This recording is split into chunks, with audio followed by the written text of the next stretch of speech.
रक्षा मंत्री की दहाड़, कहा ऑपरेशन सिंदूर में बॉर्डर पर रहने वालों को मिला साथ, पाकिस्तान को मुंह तोड़ जवाब दिया भारत ने।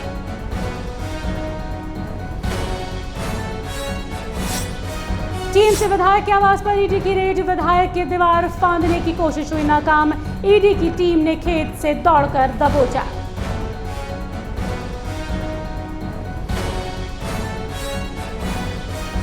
पूर्व सीएम बीपी मंडल की जयंती पर राजकीय समारोह, सीएम नीतीश कुमार ने दी बीपी मंडल को श्रद्धांजलि, बिहार के 7वें सीएम थे बीपी मंडल।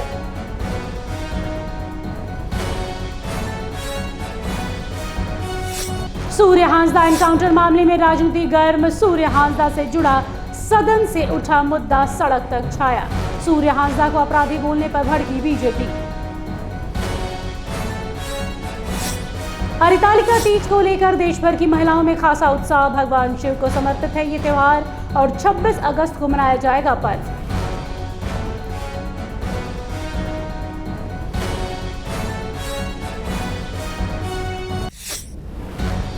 नमस्कार, आप देख रहे हैं आइडियल एक्सप्रेस, मैं हूं आपके साथ निशा मिश्रा। राजस्थान के जोधपुर से रक्षा मंत्री राजनाथ सिंह ने एक बार फिर से भारतीय सशस्त्र बलों की जमकर तारीफ की है, खास तौर पर ऑपरेशन सिंदूर को लेकर क्या कुछ कहा है, आइए एक नजर डालते हैं। राजस्थान जोधपुर में रक्षा और खेल एकेडमी के उद्घाटन के दौरान रक्षा मंत्री राजनाथ सिंह ने भारतीय सशस्त्र बलों की हालिया उपलब्धि ऑपरेशन सिंदूर की जमकर सराहना की है। उन्होंने कहा, इस ऑपरेशन में भारतीय सेना के पहलगाम में हुए कायरतापूर्ण आतंकी हमले का सटीक और करारा जवाब दिया है। रक्षा मंत्री ने जोर देकर कहा, आतंकियों ने धर्म के आधार पर निर्दोष लोगों की हत्या की है, लेकिन हमारी सेना ने आतंकियों को उनके कर्मों के आधार पर नष्ट किया है, न कि उनके धर्म के आधार पर। वहीं उन्होंने ये भी कहा है कि इस ऑपरेशन के दौरान सीमा क्षेत्र से लगे लोगों ने भी सेना का भरपूर साथ दिया है। राजनाथ सिंह ने कहा, सीमा पर रहने वाले लोगों का समर्थन इस बात का सबूत है कि देश की सुरक्षा सिर्फ सरकार या सेना की जिम्मेदारी नहीं, बल्कि हर नागरिक की जिम्मेदारी है।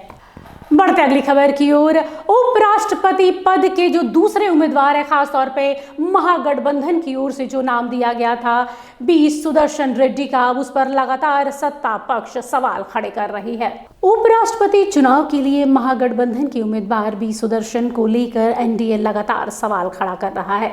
2018 में बी सुदर्शन रेड्डी की ओर से सलवा जुडून को लेकर दिए गए फैसले पर जमकर राजनीति हो रही है। पटना में पूर्व केंद्रीय मंत्री रविशंकर प्रसाद ने उनके फैसले को लेकर सवाल खड़ा किया है। साथ ही बी सुदर्शन रेड्डी को उम्मीदवार बनाए जाने पर भी आपत्ति जताई है। उनके क्या कर रहे हैं, हमसे सवाल पूछते हैं तो दो नौजवानों की जोड़ी के पीछे वो भी खड़े हैं ना। 1,60,000 में उनके क्या कर रहे हैं, एक भी ऑब्जेक्शन फाइल है क्या? 10 चलिए, बड़ी अच्छी बात है, चलिए कुछ तो अकल आई, 10 ही आया। देखिए, आप एक बात समझिए, मैंने ये सवाल कल उठाया था, आप लोगों ने पूछा था, मैं फिर रिपीट करता हूं, अगर 7.5 लाख लोग मरे हैं तो क्या वोट देंगे? आप उनको जिंदा दिखा दीजिए तो उनका नाम जुड़ जाएगा। अगर 30 लाख लोग बिहार छोड़कर बाहर चले गए हैं तो आप दिखा दीजिए कि बिहार में रहते हैं तो नाम उनका जुड़ जाएगा। अगर लाखों लोग का नाम 2 जगह है, आप दिखा दीजिए कि इनका नाम नहीं है तो जुड़ जाएगा।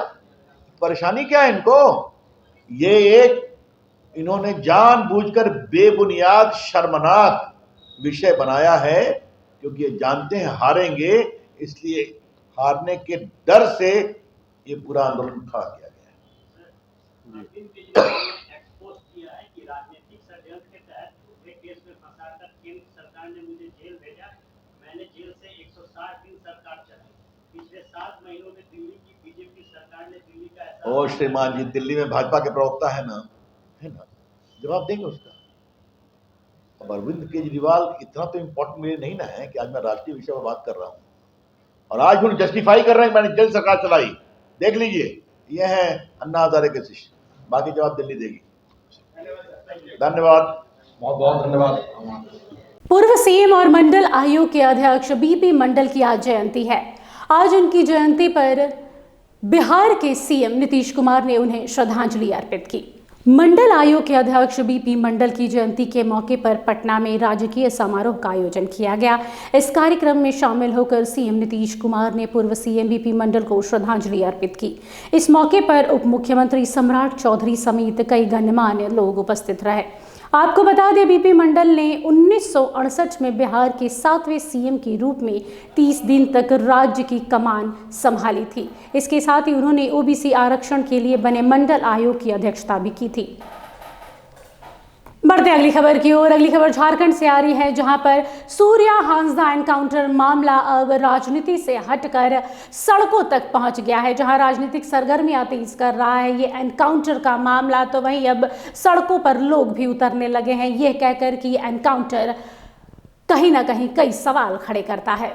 सूर्या हांसदा के एनकाउंटर का मामला अब इतना गंभीर हो गया है कि अब सूर्या हांसदा की तुलना दिशोम गुरु शिबू सोरेन से की जा रही है। सदन में सूर्या हांसदा को अपराधी कहे जाने पर बीजेपी में उबाल देखने को मिल रहा है। इस संबंध में नेता प्रतिपक्ष बाबूलाल मरांडी ने कहा है कि सूर्या हांसदा किसी भी आपराधिक मामले में दोषी सिद्ध नहीं हुए थे। संसदीय कार्य मंत्री जी ने उनको अपराधी घोषित किया। हम सबको पता है, केस जब पॉलिटिकल क्षेत्र में काम करते हैं, लोग संघर्ष करते हैं, अनेकों प्रकार के केस होते हैं। और सूर्या हांसदा एक राजनीतिक व्यक्ति थे। उनके 4 बार वो बोरियो विधानसभा से चुनाव लड़े हैं, काफी लोकप्रिय भी रहे। हम जानते हैं कि उनके ऊपर 24 केस है, लेकिन उसमें भी अधिकांश केसों में 15 ऐसे केस है जो समाप्त हो चुके हैं और शेष केसों में जमानत पर है, किसी में प्रोसेस पर था। लेकिन अभी और जहां तक इन्होंने कहा कि अपराधी किस्म के, तो मैं कहूंगा कि आज जिनको हम लोग दिशोम गुरु कहते हैं, अब याद करिए उन्होंने किस किस प्रकार की केस में दिल्ली के तिहाड़ जेल में भी वो बंद रहे। हम सबको पता है, मैं यहाँ उल्लेख नहीं करना चाहता उसको।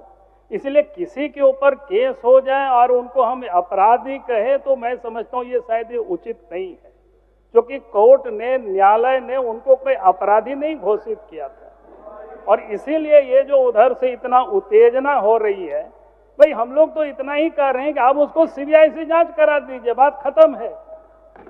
और राज्य के मुख्यमंत्री को सीबीआई जांच के लिए रेफर कर दीजिए, आपको तो खर्चा भी उसमें नहीं होने वाला है कुछ भी। फिर जांच एजेंसी सीबीआई जांच करेगी, फिर आपको तकलीफ क्या है सरकार को।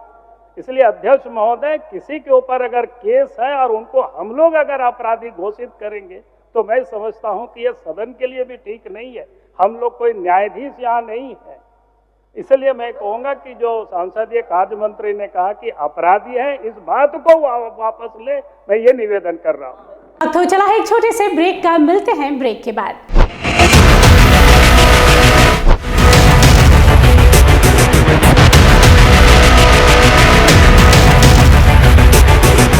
अगर सत्ता से सवाल पूछना बगावत है, तो हाँ, मैं बागी हूं। अगर सच्चाई दिखाना गुनाह है, तो हाँ, मैं गुनहगार हूं।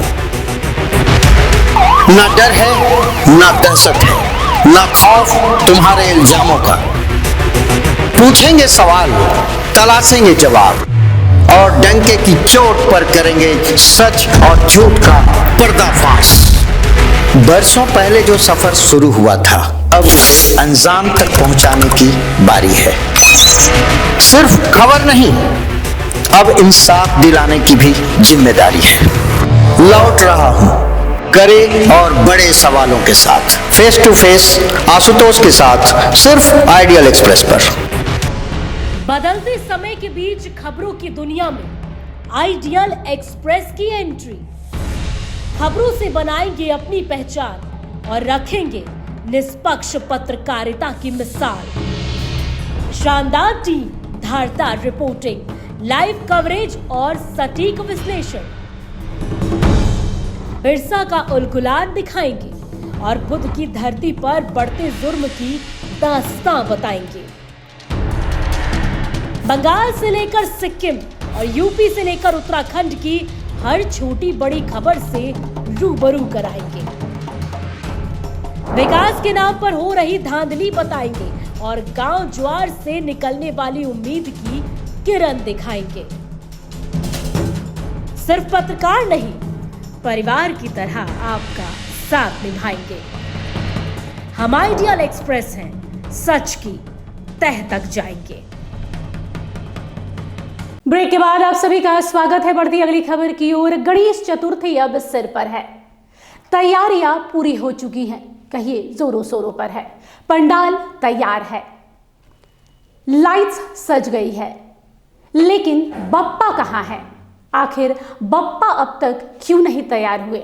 इसी पर आधारित है हमारी ये खास रिपोर्ट। बारिश ने सारी तैयारियों पर पानी फेर दिया है। धूप के अभाव में और हवा में नमी के कारण मूर्तियां ठीक से सूख नहीं पाई हैं। नतीजन मूर्तियों का आकार बिगड़ने लगा है। मूर्तिकारों की बढ़ते अगली खबर की ओर। अगली खबर रांची से है, जहां पर एक बार फिर से मौसम की मार झेलने को मजबूर है मूर्तिकार। जी हां, गणेश उत्सव का अब कुछ ही दिनों में आगाज होने वाला है, लेकिन ऐसे में मूर्तिकार लोग परेशान हो गए हैं भारी बारिश के चलते मूर्तियों को आकार देने में कई कठिनाइयों का सामना करना पड़ रहा है। देखिए विस्तार रूप से। राजधानी रांची में कुछ दिनों से लगातार बारिश होने के कारण गणेश उत्सव को लेकर तैयारियों में कई बार बाधा देखी गई है, लेकिन अब मौसम साफ होते दिख रहा है। अब मौसम में बदलाव के कारण पूजा पंडालों में युद्ध स्तर की तैयारी देखी जा रही है। इस बीच डोरंडा के भवानीपुर स्थित अग्नि क्लब गणेश पूजा समिति के अध्यक्ष रोहित ठाकुर ने बताया है कि बारिश रुकने के कारण पूजा की तैयारियां जोरों शोरों से की जा रही है। आगामी 27 अगस्त को संध्या 7 बजे पूजा पंडाल का उद्घाटन किया जाएगा। इसके अलावा क्या कुछ कहा, आइए एक नजर डालते हैं। तो आप आकर के इसका आनंद लें और गणपति बप्पा का आशीर्वाद प्राप्त करें। गणेश जी की अगर प्रतिमा की बात करें तो प्रतिमा की लंबाई कितनी रहेगी इस बार? 11 फीट लंबाई है, 8 फीट चौड़ाई है। गणपति बप्पा भव्य रूप में आने वाले हैं, उनका हम लोग भी प्रतीक्षा कर रहे हैं। और क्या कुछ विशेष कार्यक्रम का आयोजन किया जा रहा है, क्योंकि भोग की भी एक अहम विशेषता रहती है आप लोगों की समिति में? जी, अग्नि क्लब गणेश पूजा समिति के प्रांगण में हम लोग 27 तारीख को जो उद्घाटन है, उसके बाद दूसरे दिन डांस प्रतियोगिता होता है बच्चों का, तीसरा दिन भजन संध्या है, भजन के साथ साथ गिफ्ट वितरण का कार्यक्रम होगा और फिर विसर्जन भव्य झांकी के साथ में निकलेगा।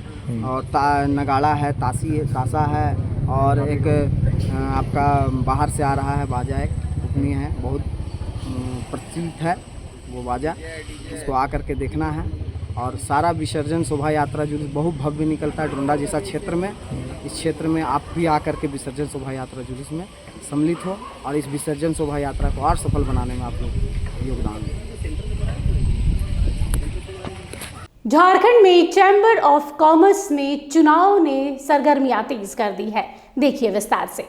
झारखंड चैम्बर ऑफ कॉमर्स में चुनाव ने सरगर्मियां एक ओर बढ़ाई है, तो वहीं अध्यक्ष पद के उम्मीदवार आदित्य मल्होत्रा और उनकी टीम ने चुनाव को लेकर बैठक करके सरगर्मियां और तेज कर दी है। बैठक में मल्होत्रा की टीम के 32 सदस्यों ने चुनाव लड़ने की घोषणा की है। इस दौरान चुनाव के मुद्दे और प्रचार प्रसार को लेकर बातचीत की गई। चाहे वो ट्रांसपोर्ट सेक्टर के लोग हों, चाहे वो उद्योग के हों, व्यापारी के हों, chartered accountant, cost accountant, fashion designer, FMCG. और हमारा उद्देश्य यही है कि हमारा राज्य प्रगति करे, कैसे यहाँ की अर्थव्यवस्था और बड़ी बने, यहाँ हमारे जो बच्चे अन्य राज्यों के जाते हैं वो कैसे यहाँ रुके, जबकि तमाम यहाँ पर संभावनाएं हैं व्यापार उद्योग की। हमें देखना है कि वैसे जो संभावनाओं को हम कैसे यहाँ पर बनाएं ताकि वो उनको अवसर नजर आए। झारखंड में 40% खनिज संपदा होने के बावजूद हमारा राज्य पिछड़ा हुआ है। ये बातों को हम लोग सरकार पर प्रभावी रूप से ले जाते हैं। कैसे यहाँ मिनरल बेस्ड इकोनॉमी तैयार हो, कैसे झारखंड आने वाले दिनों में एक मैन्युफैक्चरिंग हब के रूप में बढ़े, कैसे यहाँ पर जो है एक्सपोर्ट निर्यात की संभावनाएं बढ़े। कृषि के क्षेत्रों में भी बहुत सारी संभावनाएं हैं यहाँ पर। झारखंड एक महत्वपूर्ण जगह है जहाँ से तसर सिल्क, हमारे देश में 3,70,000 किसान तसर सिल्क के उत्पादन में है, जिसमें 2,10,000 सिर्फ झारखंड में पाए जाते हैं। शेलैक लाह जिसको हम लोग कहते हैं, इसका एक्सपोर्ट की काफ़ी प्रबल संभावना है इसको बढ़ाने की। अभ्रक माइका है, यहाँ पर मैंगनीज है, कॉपर है, आयरन ओर है। बढ़ते अगली खबर की ओर। अगली खबर बंगाल से आ रही है। बता दें कि एसएससी स्कैम को लेकर ईडी लगातार बंगाल में जगह जगह रेड कर रही है और रेड के दौरान कई खुल के चेहरे सामने आ रहे हैं। देखिए विस्तार से। पश्चिम बंगाल में शिक्षक भर्ती घोटाले की जांच कर रही ईडी ने तृणमूल कांग्रेस के विधायक जीवन कृष्ण साहा को गिरफ्तार कर लिया है। ईडी की टीम जब मुर्शिदाबाद जिले के बुरवान स्थित उनके घर पर रेड करने पहुंची तो विधायक ने दीवार कूदकर भागने का प्रयास किया। इस दौरान ईडी की टीम ने भी उनके पीछे भागना उचित समझा और उन्हें पास के खेत से घसीट कर लेकर आई। ईडी की टीम की माने तो कृष्ण साहा को भागते समय खेत में पकड़ा गया है और उन्होंने जिस कपड़े को पहना था उसमें मिट्टी और कपड़ों में भी मिट्टी देखी जा रही है। रेड के दौरान विधायक ने सबूत नष्ट करने का प्रयास किया, अपना मोबाइल फोन पास के तालाब में फेंका। हालांकि ईडी की टीम ने तालाब से उनके दोनों मोबाइल जब्त कर लिए हैं। अब इन्हें फॉरेंसिक जांच के लिए भेज दी गई है। फिलहाल के लिए इस बुलेटिन में बस इतना ही। देश दुनिया की तमाम बड़ी खबरों के लिए देखते रहिए आईडियल एक्सप्रेस। नमस्कार।